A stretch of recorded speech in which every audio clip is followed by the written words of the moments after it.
এমন সাফল্য আগে দেখেননি রণবীর সিং।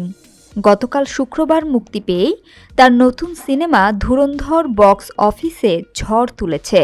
প্রথম দিনেই আয় ২৭ কোটি রুপি, রণবীরের ক্যারিয়ারের সর্বোচ্চ ওপেনিং।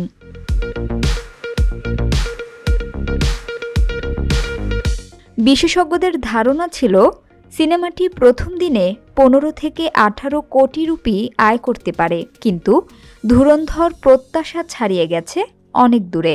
এমনকি সাম্প্রতিক আলোচিত বলিউড সিনেমা সাইয়ারার প্রথম দিনের আয়কেও পেছনে ফেলেছে এটি।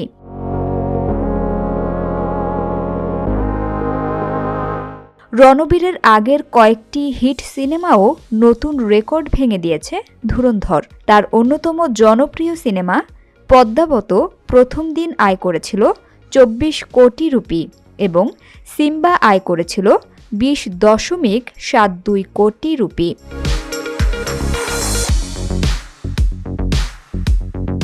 ভারতীয় গণমাধ্যম এনডিটিভির তথ্য অনুযায়ী মুক্তির দিনে সারা ভারতে সিনেমাটির অকুপেন্সি ছিল ৩৩.৮১%।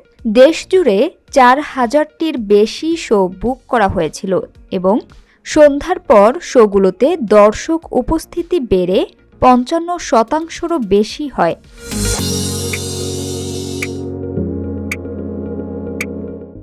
আদিত্য ধর পরিচালিত, রচিত ও সহ প্রযোজিত এই সিনেমায় রণবীর সিং ছাড়াও আছেন সঞ্জয় দত্ত, অক্ষয় খান্না আর মাধবন এবং অর্জুন রামপাল। রহস্যময়ী নারী চরিত্রে সারা অর্জুন দর্শকের মধ্যে বাড়তি আগ্রহ তৈরি করেছেন। সিনেমাটি নির্মিত হয়েছে জিও স্টুডিওজ এবং B62 স্টুডিওজ ব্যানারে।